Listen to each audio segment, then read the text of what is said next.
자, 이번 소식은 채널A에서 단독으로 취재한 내용입니다. 송환종 회장이 자살을 선택한 그 마지막 날 아침에 3시간가량 행적이 묘연합니다. 그런데 어디에 있었는지 궁금하고요.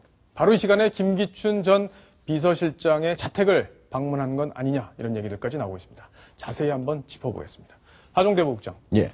자, 그럼 마지막 3시간에 과연 김기춘 실장의 집을 찾아간 거냐. 마지막 구명운동을 하기 위해서, 자살이라는 극단적 결정을 하기 전에 마지막에 김기춘 실장을 한 번 더 봐야지 하는 생각을 했던 건지, 그 부분이 궁금합니다. 예. 사실 그 부분 저도 궁금해요. 예. 지금 보면은 검찰이 조사한 그 결과 내용을 보면요. 그날, 그러니까 자살한 당일 5월 5시 11분에 자택을 나섭니다. 그래가지고 택시를 타가지고 5시 33분에는 북한산의 북악 매표소에 도착을 하거든요. 예. 그리고 그 북한산 등반에 나선 뒤에 6시부터 6시 50분까지 경향신문의 이기수 정책사위부장하고 같이 대화를 나눕니다. 그리고 네. 이기수 정책사위부장에 따르면은 바로 송환종 회장이 녹음을 해라 해가지고 쭉 누구누구한테 어떻게 얼마를 줬다 하는 것들을 쭉 얘기를 합니다. 그런데 그 대화가 바로 끝난 직후에 경남기업 회사 직원한테 전화를 걸어서 검찰의 수사 기록을 잘 챙겨라. 그렇다면 이때까지는 적어도 영장실질심사를 받을 가능성도 있다는 그런 염두를 뒀던 것으로 보여요. 그런데 9시 10분에는 다른 경남기업의 간부 부장한테 전화를 해서 영장을 실질심사 내가 받을 필요가 없다. 이렇게 전화를 했다는 겁니다. 그러니까 2시간 20분 사이에 심경의 변화를 일으켰을 가능성이 상당히 높다. 2시간 20분 사이에? 예. 그런데 이때 검찰이 조사해 보면은 정토사, 북한산에 있는 정토사 부근에서 휴대전화가 나온 걸로 잡혔는데 그 집이 바로 김기춘 전 대통령 비서실장의 집하고 662m밖에 떨어져 있지 않다는 겁니다. 예. 자, 이남희 팀장. 네. 자, 지금 화면을 보면서 저희가 준비한 지도를 보면서 좀 설명을 해주셨으면 좋겠는데, 네. 662m면은 말 그대로 정말 코앞이네요. 코앞까지 갔다, 이렇게 봐야 될 수 있는 상황인데 어떻습니까? 네, 송환종 회장이 이제 숨진 채 발견된 곳이 바로 북한산 형제봉 능선입니다. 네, 요 지점이네요. 네, 그렇습니다. 그리고 지금 바로 또 그 송환종 회장이 휴대전화 신호가 포착된 곳이 있는데 그곳이 바로 이제 정토사 부근인데요. 자, 요 부분인데 이 정토사 부근이 바로 김기춘 전 비서실장 자택과 662m밖에 떨어져 있지 않았다. 그래서 결국 김기춘 전 비서실장 집으로 찾아가서 만나려고 시도한 게 아니냐, 이런 관측들이 나오는 이유입니다. 박성훈 논설위원. 네. 자, 왜 김기춘 실장에게 집착을 했을 가능성을 높게 보고 있는 건가요? 우선적으로 이 모든 것이 물론 그 이완구 총리가 실제로 어떤 뭐 실행에 시작을 했다고 보지만 사실은 전체적인 기획은 이 정부의 어떤 모든 그 사실 인사위원장으로서 지금의 검찰 수뇌부까지도 다 인사를 주물렀다고 생각되는 그리고 현재로도 또 본인이 법무부 장관 검찰총장 출신이면서 어떤 이 정부에서 검찰을 움직일 가장 큰 힘을 가진 사람은 역시 김기춘이다. 이런 생각을 아마 강하게 갖고 있는 것 같습니다. 그런 상황에서 김기춘 실장에게 어쨌든 그 본인이 억울하게 돼 있는 이 사연을 하소연해서 그것이 옳거나 그르거나를 떠나서 뭔가를 움직여 볼 수 있다라고 마지막 기대를 걸었다면 그 대상은 김기춘이 아닐까, 그런 생각이 듭니다. 이게 보면은 자기가 자살을 결심하기 직전의 상황이잖아요. 물론 송환종 회장이 진짜로 김기춘 전 대통령 비서실장 집을 찾아가려 했는지 아닌지는 현재로서는 알 수 없습니다. 다만 거기서 휴대전화 신호가 포착됐다는 건데요. 그동안 친박의 핵심 여러 실세들한테 전화를 하고 도움을 요청했는데도 모두 안 됐지 않습니까? 그렇다면 마지막으로 자기를 구제해 줄 사람은 최고 VIP 분이 없다라고 생각했을 가능성이 높아요. 그러면 거기에 자신의 의사를 전달해 줄 사람은 누구냐? 바로 대통령 비서실장이다. 이렇게 생각했을 가능성이 높지 않나요? 그러니까 대통령이 아주 신임을 했던 전 비서실장이기 때문에 이 매듭을 묶은 사람이 직접 매듭을 풀지 않을까. 그리고 본인이 10만 달러를 줬다고 주장하기 때문에 그 카드를 갖고 한번 얘기를 해보려고 생각했을 수 있다. 이런 가능성을 한번 생각해 볼 수 있는데, 자, 제가 한 1시간 전에 김기춘 실장과 직접 한번 통화를 해봤습니다. 그날 아침에 과연 송환종 회장이 평창동 자택에 들렸습니까? 라고 물어봤는데 이렇게 답을 했습니다. 마지막 성완종 회장이 근처로 찾아갔었잖아요. 우리 집에 찾아온 일 없어요. 네. 우리 집에 뭐 연락 온 일도 없고 찾아온 일도 없습니다. 사실상의 마지막 이제 일종의 협박성 호소였죠. 그 메시지가 통해서 실장님께 전달이 된 걸로 뭐 이렇게 좀 얘기가 나오던데요. 네. 내가 아무 거리를 낄 것이 없다 하는 걸 분명히 했습니다. 그러니까 뭐 아마 지푸라득이라도 잡으려고 그렇게 노력했는지 몰라도 그런 뭐 없는데 뭐 협박을 해봐야 협박이 통합니까? 인정으로 저는 관계가 없습니다. 그 평창동에 바로 근처까지 가셔서 찾아뵈려고 했지 않았을까 하는 추측이 가능한 부분이거든요. 뭐 그렇게 추측을 하겠지만은 나를 만나겠다고 연락해 뭐 직접이든 간접이든 연락해 온 일도 없고 예. 뭐 우리 집을 문을 두드린 일도 없고 전혀 아닙니다. 예. 네. 그거는 뭐 있는 사실을 내가 말해야지 그런 일이 없어요. 이제 이런 호소를 실장님께 직접 했을 것 같아요. 전화기를 아마 지금 포렌식을 해보면 알 텐데 사건 수사가 이루어지고 난 뒤에 저한테 직접 전화한 일이 없습니다. 혹시 실장님 전화번호가 바뀌거나 해서 연락이 안 되거나 이랬을 가능성은 없나요? 그거는 모르겠습니다. 내가 뭐 청와대 가서 전화가 한두 번 바뀌었으니까요. 예, 뭐 네. 비서실장 하면 여러 가지 각종 뭐 이런 전화가 많이 옵니다. 그렇게 하고 또 뭐 내 전화번호가 또 어디 뭐 노출됐다고 해서 바꾼 일이 있습니다만 그건 모르겠어요. 그건 모르겠으나 그냥 뭐 그분이 뭐 다 우리 당이나 이런데 여러 직접 간접을 알아보려면 제 전화번호를 모를 수는 없는 일이고요. 예, 그건 저한테 전화 오지 않았습니다. 자택이 가서 이렇게 초인종을 누르거나 아니면은 접근을 할 수 있는 그런 위치에 있습니까? 그럼 초인종도 있고, 네. 누르면 다 사람이 응대를 하죠. 개인주택이신가요? 아니면 빌라? 그럼 단독주택입니다. 단독주택입니다. 단독주택이요? 저는 이 동네 한 40년 살았습니다. 자, 김기춘 실장과 제가 직접 통화한 내용을 약간 길게 좀 들어보셨는데, 제가 여러 각도로 물어봤는데도 지금 같은 얘기를 계속 하고 있습니다. 그러니까 결국에 하종대 부국장 안 왔다는 거잖아요? 그렇죠. 직접 가서 초인종을 누르지는 않았다. 예, 이런 단독주택이니까 그냥 가서 누르면 되는 건데, 예. 결국에는 안 갔다고 본인이 얘기를 하는데, 저거는 거짓말할 가능성이 제가 볼 때는 제가 보기에는 거의 없다고 봅니다. 예.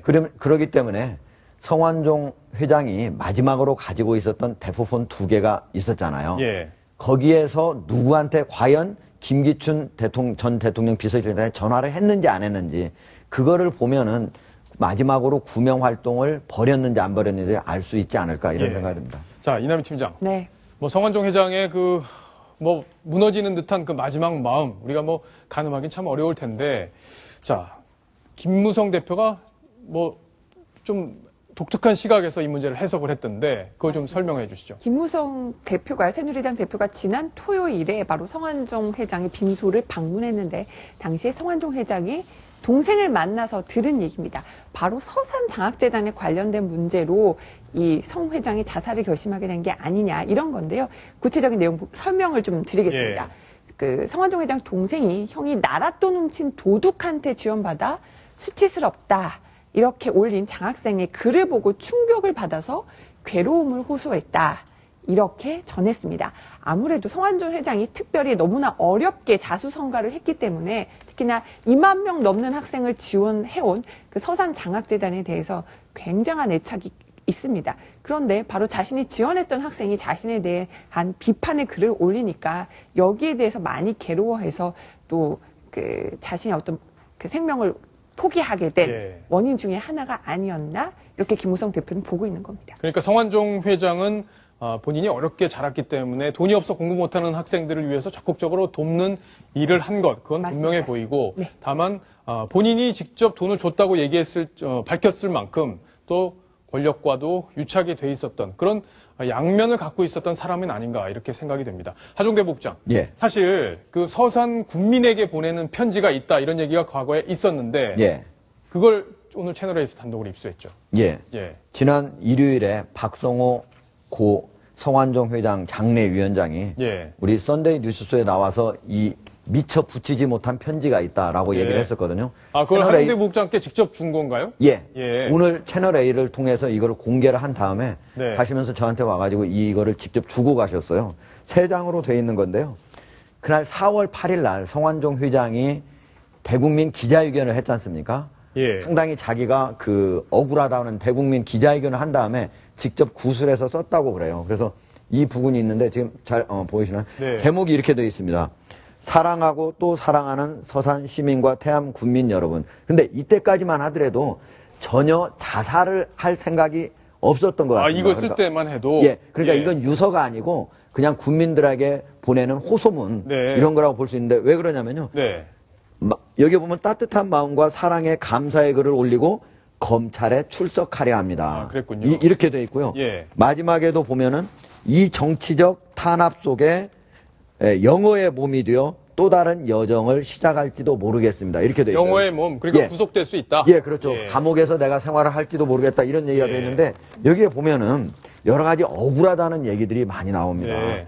그러니까 지금까지 나왔던 주장과 일치하는 그런 얘기들이겠네요. 예, 그리고 자기가 원래 자원비리 수사를 했는데 네. 그거는 전혀 나오지 않았는데 그거를 3월 20일 일요일 오후에 검찰 고위관계자 말을 전제로 해서 뉴시스라는 통신사한테 살짝 혐의가 없었다 이렇게만 발표하고 공식적으로 발표를 안 해줘도 너무 억울하다. 예. 그리고 내가 그렇게 많은 사람들 2만 8천 명 정도 되는 사람들한테 네. 장학금을 줬는데 이런 사람을 세금을 떼먹는 사람으로 매도해서 내가 너무 억울하다. 예. 이런 얘기가 되어 있습니다. 자, 근데 여기 보면 이렇게 X표가 이렇게 줄이 가 있는 부분도 있는데 예. 이런 건 뭔가요? 줄이 가 있는 부분이 있는데요. 네. 자기가 써놓고도 나중에 이거는 좀 문제가 될 수 있겠다. 좀 이건 너무 나간 것 같다 해서 아마 줄을 친 것 같은데 어떤 내용이냐면 저를 정치적 경쟁자로 생각하고 있는 자의 보이지 않는 손이 저를 수사하고 있는 검찰을 압박하고 있다는 느낌이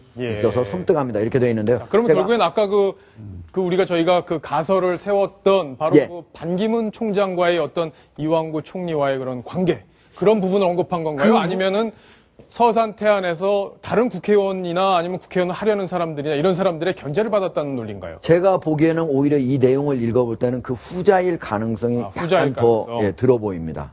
그렇군요. 예. 자, 이남희 팀장. 네. 마지막으로 정치권 분위기 짧게 정리를 한번 해보겠습니다. 지금 여권이 아마 비상이 걸렸을 것 같아요. 내부적으로 어떤 길입니까? 일단은 새누리당 유승민 원내대표가 검찰 수사가 모자라다면 특검까지 받을 수 있다라면서 먼저 선제적으로 우리는 떳떳하니까 확실하게 진상 규명하겠다 이런 의지를 밝히고 있습니다. 예. 특검 얘기를 여당이 더 적극적으로 하는 거는 아무래도 우리는 더 잘못이 없다 이런 걸 강조하면서 선거를 치르겠다 이런 전략으로 보이고요. 그렇군요. 네. 자, 그러면 유승민 원내대표 뭐라고 그랬을지 또 궁금한데요. 직접 목소리 한번 들어보시죠. 특검으로 가는 것도 결코 피하지 않겠다는 말씀을 드립니다. 검찰에서 정말 확실하게 대한민국의 검찰의 명언을 걸고 명예를 걸고 한번 밝혀봐라. 그래서 그때 가서 정의 내용에 이해가 안 간다 경관에 대해서 그랬다면 그때 가서 또 특검이라는 게 갈 수 있다라고 저는 생각이 됩니다.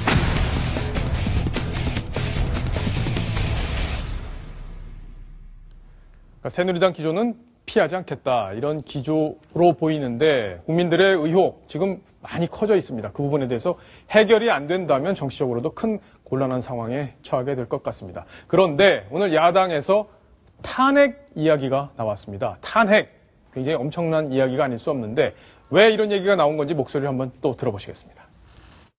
과거 노무현 대통령은 여당이 총선에서 좀 잘 됐으면 좋겠다 이 말 한마디로 한나라당은 노무현 대통령을 탄핵했습니다. 기준이라면 지금에 벌어지고 있는 이 부패 스캔들은 박근혜 정권을 10번이라도 탄핵해야 할 사유가 될 것입니다. 박성훈 논설위원, 네. 탄핵 네. 조금 섬찟한 얘기이긴 합니다. 어떻습니까? 좀 너무 많이 나간 얘기 같네요. 예. 노무현 대통령의 당시 탄핵은 노 대통령이 직접 공개적으로 그 선거 총선을 앞두고 선거 지지를 호소했기 때문에 어떤 그쪽 위법이 사유가 된 건데 이 경우는 박근혜 대통령이 당시에 그러면 어떤 위법 행위를 했는가 이 부분에 대해서 아직 수많은 연결고리가 있는데 그 가능성을만 갖고 지금 탄핵 얘기는 좀 빠른 얘기 같습니다. 예, 좀 빠른 얘기다. 예. 이렇게 정리를 해볼 수 있겠네요. 자, 성완종 회장 리스트 특집으로 보내드린 뉴스탑10 여기까지 정리를 하겠습니다. 여러분은 지금 언제나 시청자 편에서는 박정훈의 뉴스탑10을 시청하고 계십니다.